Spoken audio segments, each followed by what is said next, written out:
Ya está en el aire Juan Manuel Cao. A fondo. Bueno, es un tema inevitable. La muerte de uno de los herederos del poder en la Cuba castrista está sujeta a interpretaciones, al menos para el público. Ha sido una noticia inesperada. Falta averiguar detalles que no han trascendido, que no habían trascendido. Lo cierto es que no se suponía que el general Luis Alberto Rodríguez López Calleja muriera antes que el general Raúl Castro. De hecho, los últimos nombramientos de los que había sido objeto sugieren que se contaba con él para el posraulismo. Vamos a revisar un poco el trasfondo de este hecho. Adelante.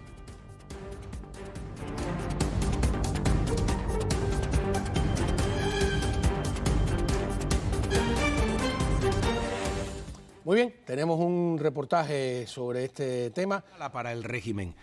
La primera denotaría una explosiva división dentro de la propia familia Castro y lo más selecto de la cúpula de poder. La segunda posibilidad, la de la muerte repentina, que es la que han publicado, tampoco les conviene porque significa que la vida los ha sorprendido con un acontecimiento para el que no se habían preparado. Y como sabemos, ese es un sistema que siente un horror patológico a los cambios y mucho más a los cambios que no pueden controlar de antemano. ¿Quién le está echando leña al fuego? Hay muchas cosas que tomar en cuenta. El general Luis Alberto Rodríguez López Calleja era considerado por muchos la sombra detrás del trono. General de división, miembro del Buró Político y presidente de GAESA, el consorcio empresarial con que los militares controlan gran parte de la economía del país. Y en el ámbito familiar fue el yerno de Raúl Castro y padre del joven escolta de su abuelo, conocido como el Cangrejo, uno de los reyes de la fiesta familiar. Su muerte se produce a 4 días de cumplirse el primer aniversario de las mayores protestas populares que ha enfrentado la dictadura y en un año en el que han muerto más generales que en cualquier guerra de la historia cubana, incluyendo las de independencia.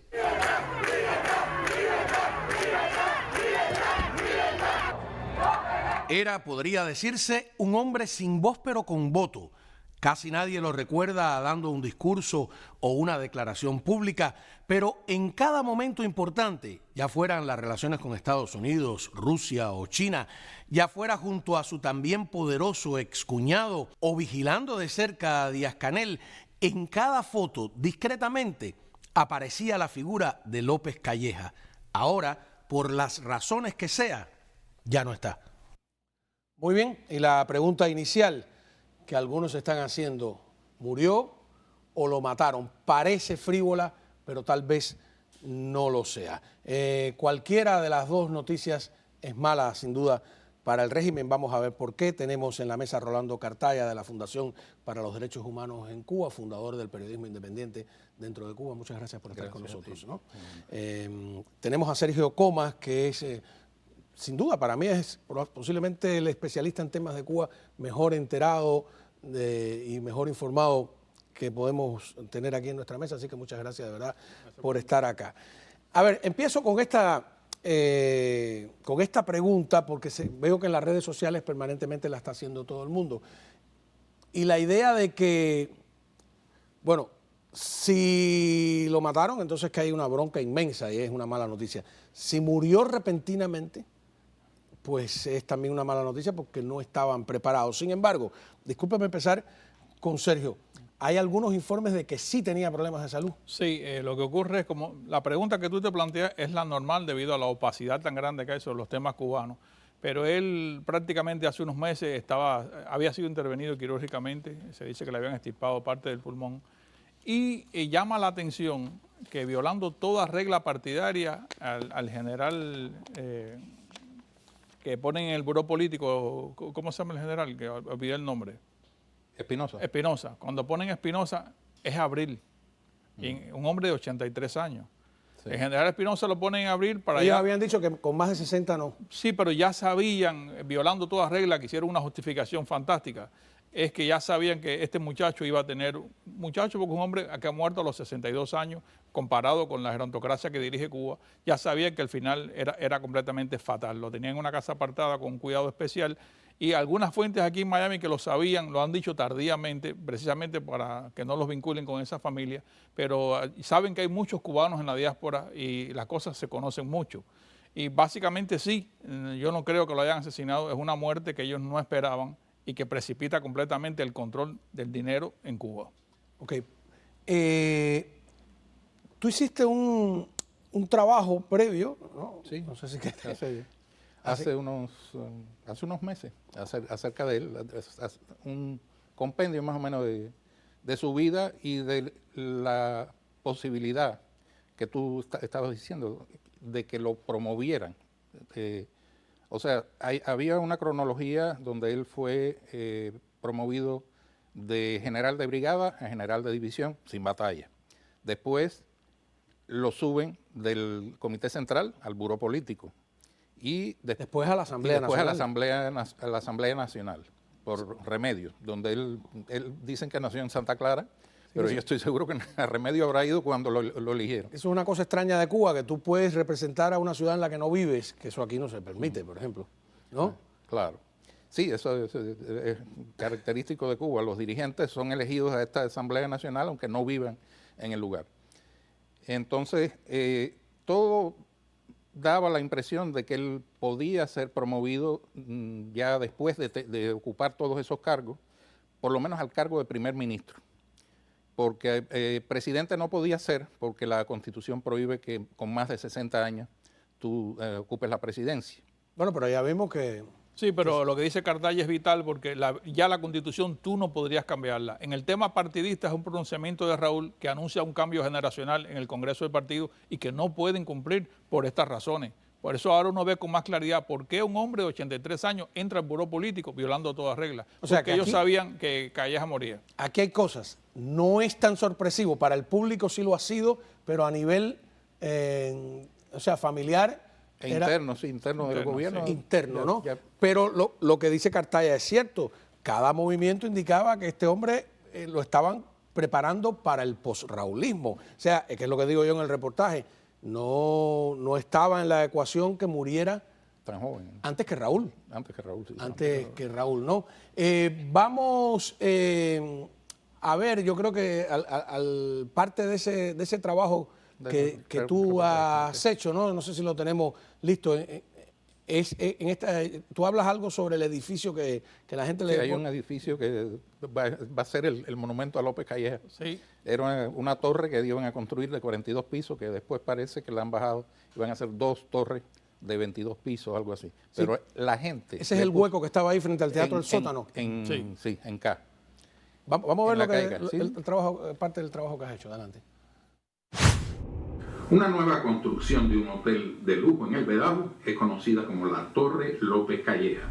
Y corren por las redes los datos económicos increíbles del alcance de estas inversiones en un país quebrado y con una población que se hunde en la miseria. Se refiere el Observatorio a inversiones en 2020 y 2021 de hasta el 45,5% del total nacional en el sector inmobiliario. Léase construcción de hoteles, campos de golf, condominios para vender a extranjeros pudientes, mientras en medio de la crisis de alimentos y la pandemia se destinaba solo el 3,1% al agro y apenas 0,8% a la salud pública. Qué bien, ¿no? Qué interesante. Después vamos a ver más del trabajo. Ese trabajo para mí de Cartaya pone en perspectiva algo que le explica ahora al público por qué es que este gobierno es un gobierno nominal y son de aparaches políticos, porque realmente el poder paralelo de Gaesa tiene una contabilidad a la cual no puede meter la mano la controladora de la República, una cosa completamente increíble. Y tiene su propio sistema de inversión, tiene una constructora, tiene una inmobiliaria, una contratadora de mano de obra y tiene su banco que lo financia, que es el banco financiero del cual se apropiaron. Ahora, él tenía una relación muy personal con el hijo de Raúl, ¿no? Porque hay quien dice con ironía que en estos sistemas el que controla la caja fuerte y el que controla el polvorín controla el poder. Y aquí vemos la caja fuerte con un pie en el polvorín también a López Calleja y al hijo de Raúl, ¿cuánto controlaba el polvorín? Cuando la gente habla de que este hombre realmente tenía un perfil en el orden intelectual bastante denso, él estudió en la Unión Soviética, era muy bueno con los números porque además él realmente está formado bajo el general Julio Casa, que era un contador que que Raúl le confiaba mucho, es el fundador de la estructura empresarial en las Fuerzas Armadas. Sí. Y el joven Calleja estuvo a su amparo y aprendió todas las traquiñuelas de las sociedades anónimas, buena contaduría llevaba. Y eso es lo que hace pensar a la gente que Alejandro Castro Esprín no encaja en el perfil de un hombre inteligente para mover finanzas. Y yo digo, el problema de Raúl es de tiempo ahora y de confianza. ¿En quién más va a confiar que en su hijo para que maneje esos billones de dólares? Claro, ahora, López Calleja está sancionado por Estados Unidos, ¿no? Sí, desde septiembre, creo que fue de 2020, Estados Unidos lo sancionó bajo la ley Magnitsky de Derechos Humanos y Corrupción, ¿no? Ahí está cuando hicieron el anuncio, ¿no? Sí, la justificación es que la entidad esta que él dirige, que es un emporio, es un pulpo que se traga todo lo que produce dólares en Cuba, estaba contribuyendo a la represión en Cuba, pero también en Venezuela. ¿Cómo es eso? ¿Cómo lo hacían?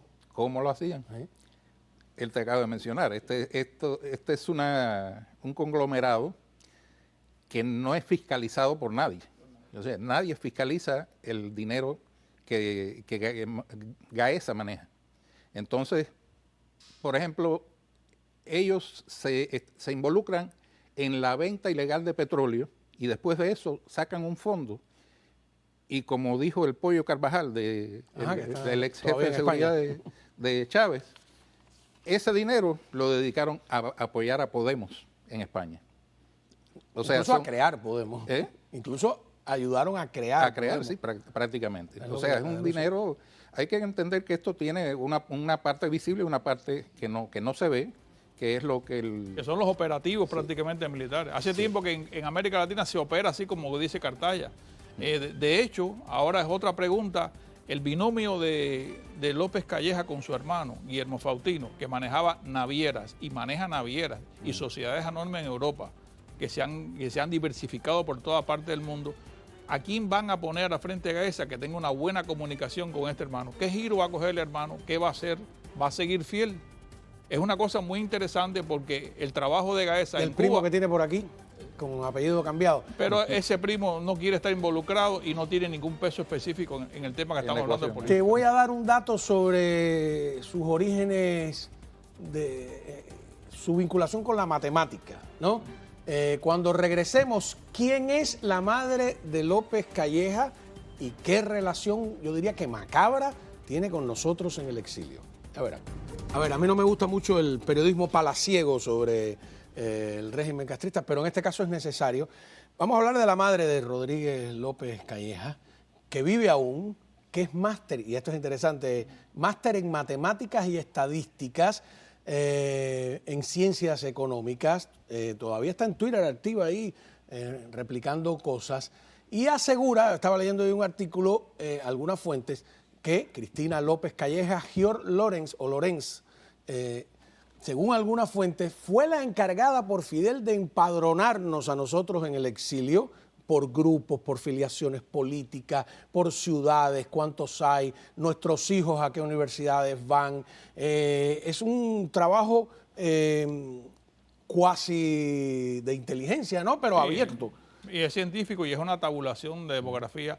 Para los que piensen que el régimen no se ha tomado en serio lo de mantenerse en el poder, ahí tienen un ejemplo. Como ocurre en el departamento. Cuba tiene la ventaja sobre América Latina y por eso penetró tanto los gobiernos, de que ha hecho de un departamento para estudiar los Estados Unidos. Tiene especialistas que se dedican especialmente a política nacional de los Estados Unidos. Y eso que tú hablas es un estudio demográfico de la inmigración, por lo cual... y en consecuencia el gobierno cubano toma medidas. Por ejemplo, cuando se discutió aquello de quitar la tarjeta blanca, el permiso de salida, la reunión que se hizo colegiada, que Raúl trabaja colegiadamente con esa gente, la cuenta que se sacó es cuánto perdemos si quitamos la tarjeta y cuánto vamos a ganar. El rédito era inmediato, porque si tú le permitías a un cubano estar 24 meses fuera y empadronarse y buscar papeles, la noria del dinero iba a volver y iba a sufragarlo todo. La discusión que hubo fue que esa tarjeta pagaba como con $600 millones la nómina de las embajadas cubanas. Y eso se triplicó con la salida de los cubanos al exterior. Es decir, que son estudios muy acertados. Ellos no están bobeando con el tema del poder.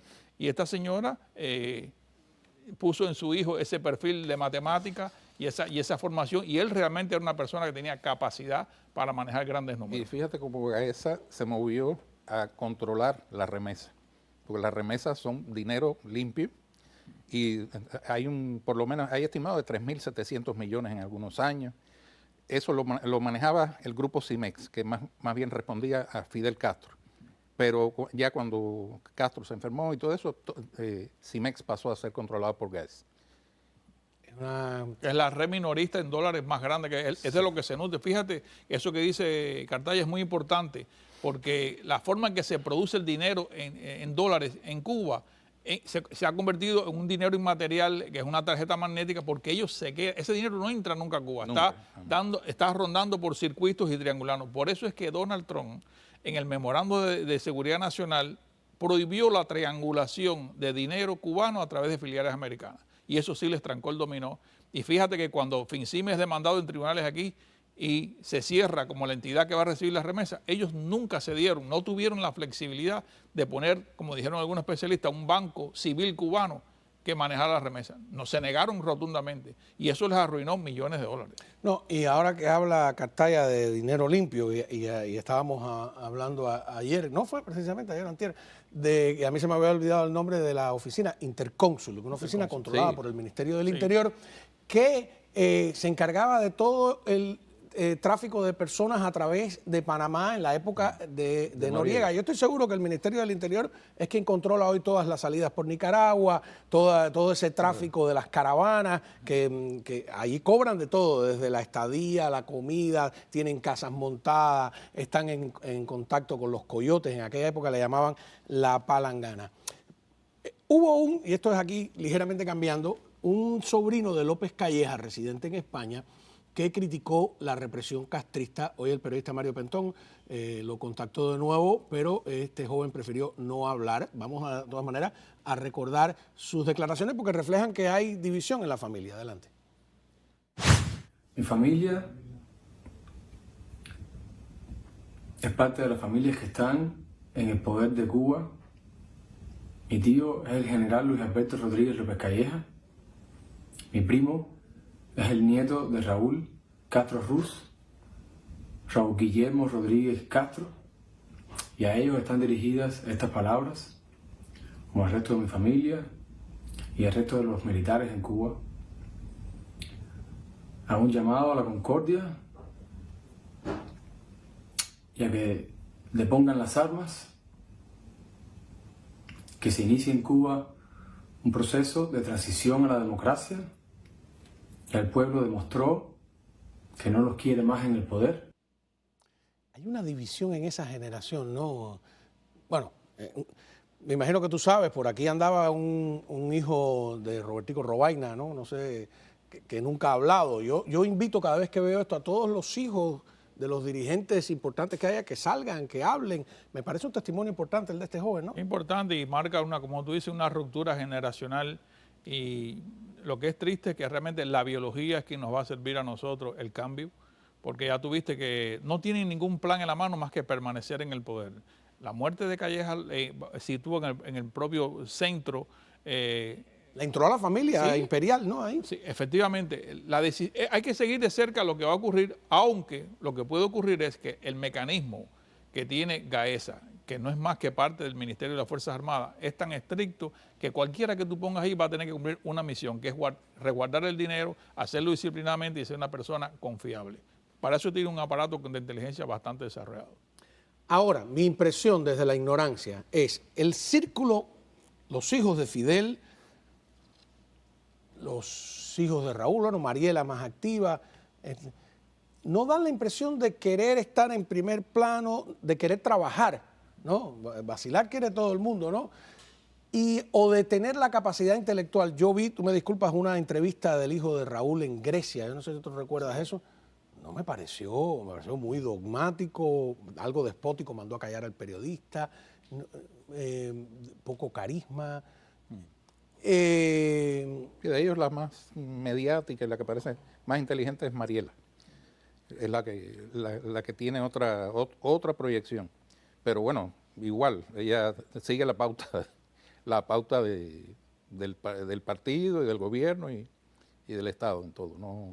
Volviendo a quien maneja la economía, ¿no? Este reportaje que tú hiciste, que después, bueno, vamos a decir dónde se puede encontrar en internet. Yo creo que tú hablas aquí sobre lo que dice la agencia Bloomberg sobre López Calleja. Adelante. Eso fue en el 2015. 2015, adelante. En ese reportaje de 2015, Bloomberg incluía esta instantánea de Gaesa. Es propietaria de casi todas las cadenas de comercios minoristas en Cuba y 57 de los hoteles regenteados por empresas extranjeras, desde La Habana hasta las mejores playas del país. Tiene además restaurantes, gasolineras, flotas de autos de alquiler y empresas que importan de todo, desde aceite de cocina hasta equipos telefónicos. Y sobre López Callejas decía: es él quien abre o cierra las puertas a la mayoría de los inversores extranjeros, obligados a negociar con su organización si es que desean establecerse en la isla. A ver, ¿por No, qué? interesante porque fíjate cómo se cubren todas las líneas completamente. Y lo más importante de esto es que Gaesa, después de ese reportaje, sube en el poder porque destronan completamente a Eusebio Leal, le quitan a Baguanés, que tenía como 450 instalaciones turísticas, se apropian de CIMEX, se apropian del Banco Financiero Internacional y tienen una proyección en medio de la pandemia en Cuba, con las características que hay, de seguir construyendo hoteles que no tenían ni el 30% de capacidad de ocupación. Y con una proyección para el 2030 de 92.000 habitaciones para desplazar a Santo Domingo y a Puerto Rico en el área del Caribe. O sea, algo completamente irreal y que agrava mucho más el sufrimiento, porque en Cuba no hay reparación, no hay reposición de los implementos médicos en los hospitales y las escuelas están destrozadas. Eso fue criminal, realmente. Es criminal. En medio de la pandemia, cuando no había pruebas, no había medicamentos, no había mascarillas, y ellos estaban construyendo hoteles, desaforadamente. Eso no tiene sentido. Es por eso que te digo que yo creo que esta casta militar y hereditaria se desentendió del pacto comunista, que era garantizarle a la gente por lo menos educación, salud, trabajo, alguna comida, a cambio de que te callaras, ¿no? Como el cuento del famoso perro, el perro que no podía ladrar. Ajá. Pero en este momento a ellos no les importa eso, no les importa. O sea, están concentrados en lo que a ellos les interesa, que es multiplicar ese dinero que les permite tomar vacaciones en Europa, les permite manejar carros de lujo en Cuba. Sí, tener una vida diferente. A ver, pero si para que también el que no esté al tanto nos entienda por qué es importante que hemos dedicado tanto tiempo a esta noticia, un tanto a ver si me ayudan con el álbum genealógico, ¿no? Más cercano, ¿no? Raúl, Vilma Espín, su esposa, que tiene a su vez, vamos a ver si se mueve un poco ahí la gráfica, bueno, varios hijos, ¿no? Entre ellos Débora Castro, que es la que se casa con Luis Alberto Rodríguez López Calleja, que tiene a su vez a Raúl Rodríguez, a Vilma Rodríguez, son los hijos. Este es el nieto que escolta, yo no sé si es jefe de la escolta, pero por lo menos el que siempre está ahí cercano a Raúl. Ya no tiene mucho trabajo, porque Raúl no sale tanto, ¿no? Bueno, se dedica a la fiesta, por eso. Pero se dedica a la fiesta, pero a veces tú los ves en algunos actos que ha dado Díaz-Canel, ha estado incluso al lado de Díaz-Canel. ¿Ah, sí? Sí, completamente. Lo interesante de la gráfica en el árbol genealógico es que a pesar de que López Calleja se divorció de Débora, la hija de Raúl, mantuvo la confianza en el manejo de algo tan delicado. Eso está complicado, es increíble, Eso ¿no? es muy interesante y es posiblemente, tú que hablabas de la diferencia entre él y Alejandro, como un motivo de pique, porque siendo el hijo... Pero eran amigos, Alejandro, el hijo de Raúl. Sí, pero el poder que acumuló este señor López Calleja era un poder tremendo, al punto en que en el viaje que hace de Díaz-Canel a México, se presenta por primera vez en la prensa internacional a López Calleja como el asesor del presidente de la República de Cuba. Un puesto inventado prácticamente, apoyado por la nomenclatura y que no está en ninguna parte. Bueno, una vez Abel Prieto lo habían presentado como asesor de Raúl, ¿no? Claro, sin el poder de... Claro. Vamos a ver, y cuando regresemos, hay muchas preguntas, porque me escribieron enseguida, oye, Díaz-Canel debe estar muy contento, y yo me quedé, bueno, depende. vamos a discutir eso. Y vamos a recordar también cuando la televisión francesa se burló del hijo de López Calleja. Ya volvemos. Bien, vamos a empezar este segmento recordando aquel instante en que la televisión francesa se burló del hijo de López Calleja, ¿no? François Hollande era el presidente. Ajá, y ahí vemos que se mete en la alfombra roja, le dicen, vete, hey. El edecán lo aparta. Ajá. Pero después adentro, ¿no? La televisión le sigue la rima en otros lugares. Mira, ahí se le escapa y se monta, ¿no?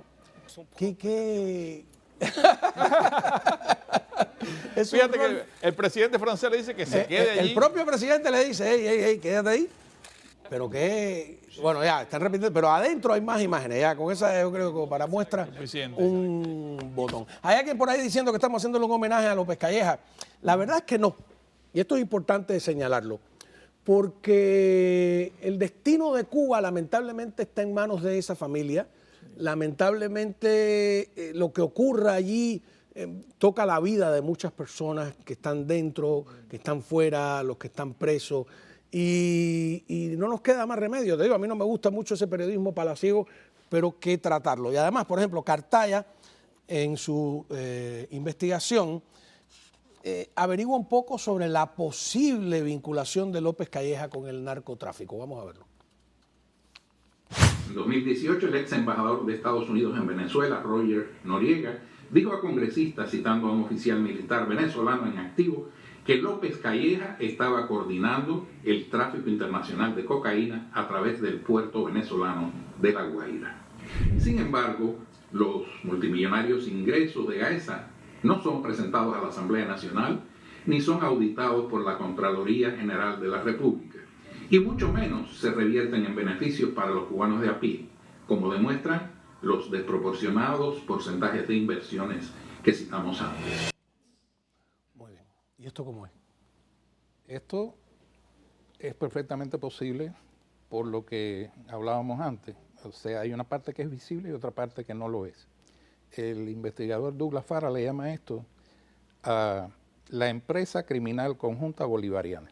O sea, Venezuela, Nicaragua, Cuba, que no solo tienen los negocios visibles de Gaesa, sino que tienen una cantidad de negocios que tienen que ver con el narcotráfico, con la venta de oro ilegal, con las ventas de petróleo, como te decía.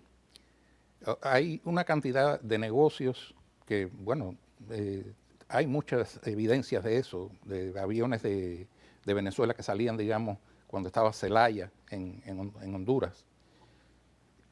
Yo estuve en la cumbre esta de la OEA que se produjo en Honduras, en San Pedro Sula, que fue Hillary Clinton.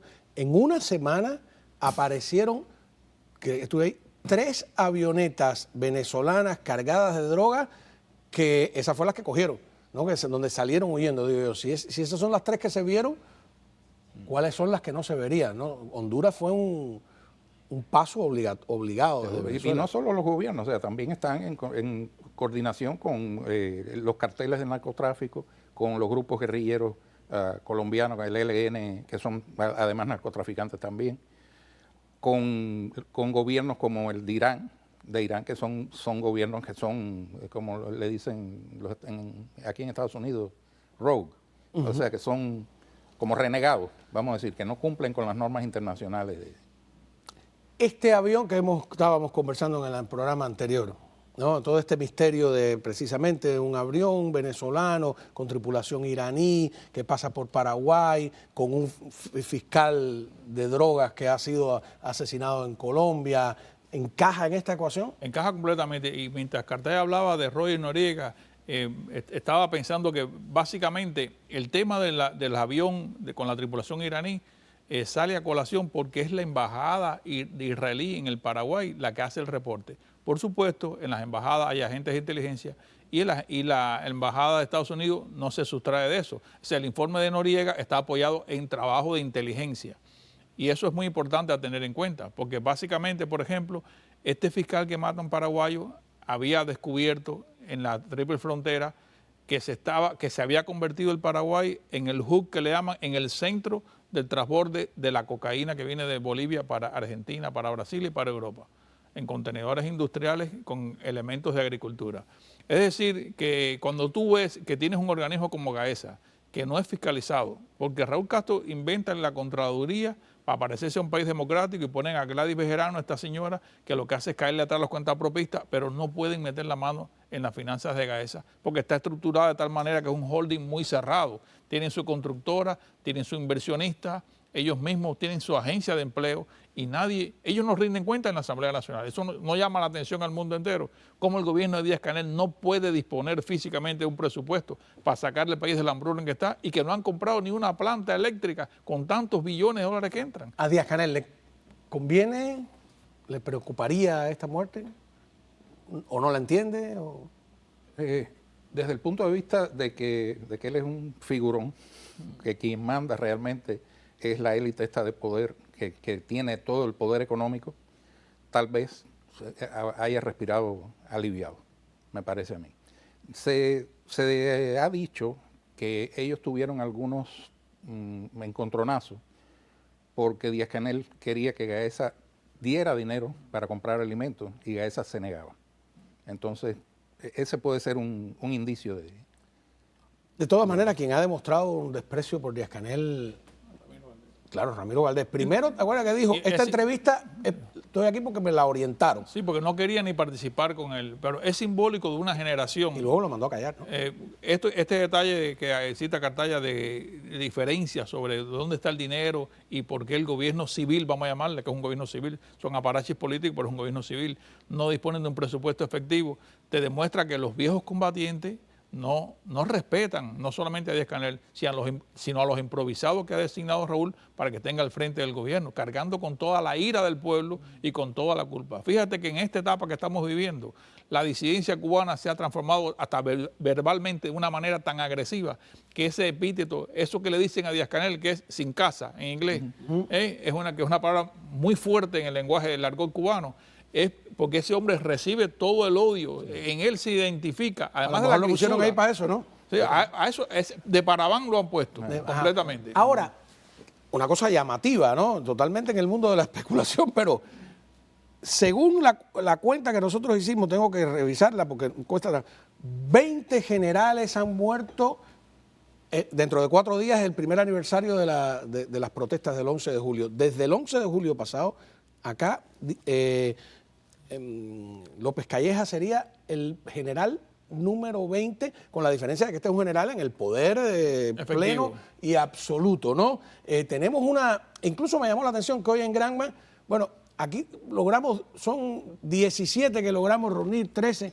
Hay hoy un artículo en Granma que dice los más leídos, y cuando busco los más leídos dice ofrendas florales a los generales fulano, o sea, hay generales que se mueren y uno ni se entera que se murieron.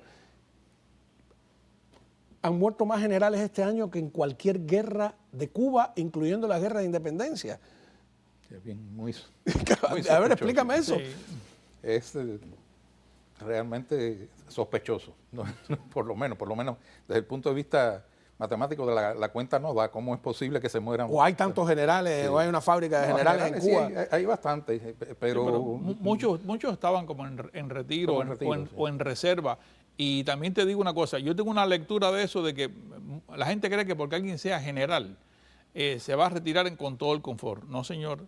Cada vez la élite es más reducida, los privilegios. Hay menos dinero. Menos dinero, los accesos a las clínicas como la del Buró Político, la clínica de 43 en Coli, el grupo es más reducido y no todo el que pasa a retiro mantiene el nivel de vida que tenía cuando estaba en activo. Además de eso, el COVID se ha llevado mucha gente y es una generación pasada de los 60, donde algo puede ocurrirte cuando tienes mala alimentación, no tienes la medicina adecuada, a lo mejor eres diabético y no lo sabes, y pasan muchas cosas. Esta sí es una muerte fulminante completamente y basada en un diagnóstico médico, pero el resto de la gente hay una opacidad y eso es lo que ha hecho que incluso la prensa internacional diga, oye, como mueren generales cubanos.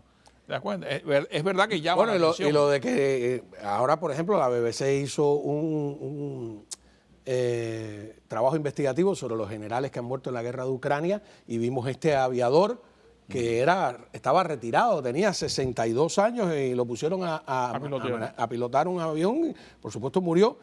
300 y tantos dólares era su retiro. Y como había estropeado un avión, se lo habían hecho pagar y debía todavía $78,000 al gobierno de Putin. Siempre va a haber teorías conspirativas, siempre que... Por la opacidad, como dice él. O hipótesis no conspirativas. Teoría ya sería cuando se cumpla, ¿no? No, pero bueno, pero la matemática es la matemática. Ahí están los... Pero ¿no? sí, no, en eso los generales no tienen quien los entierre, ¿no? Yo no sé, una cosa... Habrá que escribir otro libro. El único problema grande que tuvo, parece ser, López Calleja con Raúl Castro fue por el maltrato a su hija. Parece que sí, la maltrataba bastante. Mira, que se lo perdonaron muy bien perdonado. Ahí es una cosa misteriosa. Me tengo que ir.